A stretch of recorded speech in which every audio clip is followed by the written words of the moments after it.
Welcome to Get the Facts, the program that provides you with information on government's policies and initiatives. I'm Theodore Henry.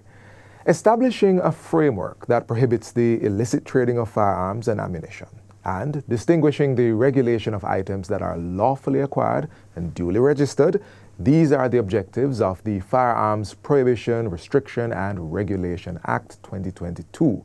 A lot of information is laid out in the Act, but our able guest will break down the information clause by clause. She's Director of Corporate Communications and Client Relations at the Firearms Licensing Authority, FLA, Beverly Robinson.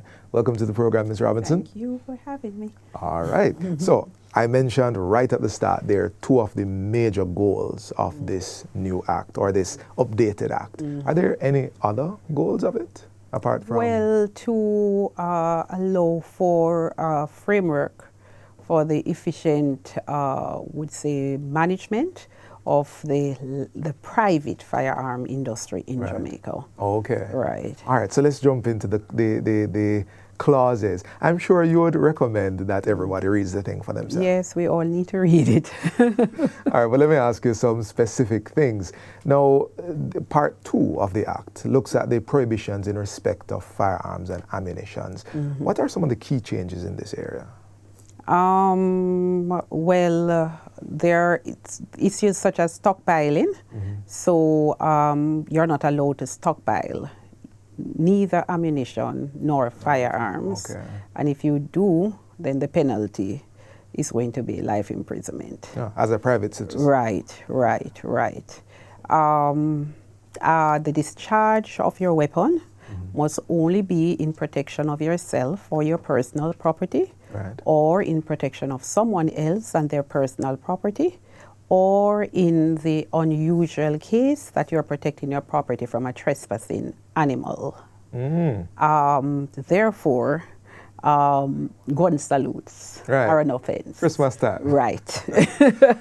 And I mean, for events, we have this habit, some firearm license holders and illegal firearm license holders of celebrating with their firearms. And the sanctions, the penalties are very, very harsh, and it is an offense. There is also a tendency during special times of the year when we celebrate special events for people to attend events, and nobody's too sure who has the licensed firearm.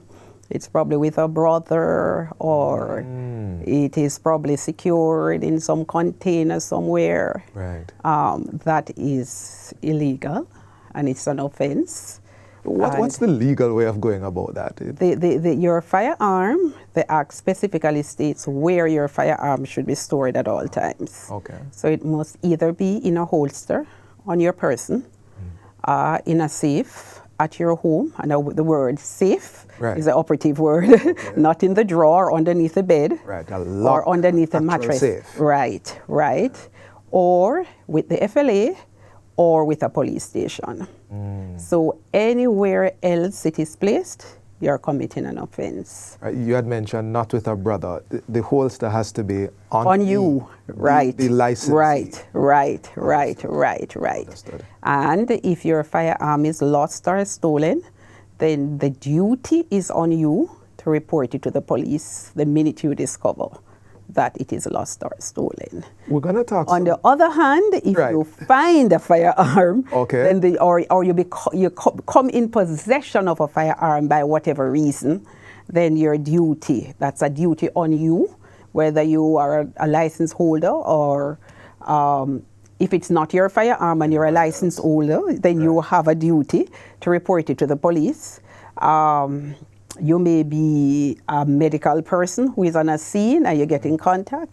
Your duty is to report it to the police. And if you're a fireman, your duty is to report it to the police. You said duty. It is a duty. So there are legal ramifications. Yes, in the Act, it is clearly defined as a duty. All right. Is there a final word you'd like to share with our viewers?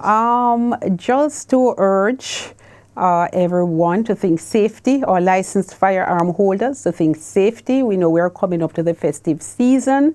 We know that, people have been under COVID restrictions for 2 consecutive Christmases, and we know there'll be overwhelming euphoria. Oh boy. And we're just encouraging license holders to think safety first, to be aware of their duties under the Act and also the penalties, if we break the law. This has been Get the Facts. Our guest has been Director of Corporate Communications and Client Relations at the Firearms Licensing Authority, FLA, Beverly Robinson. Thank you for watching. And until next time, I'm Theodore Henry. Take good care.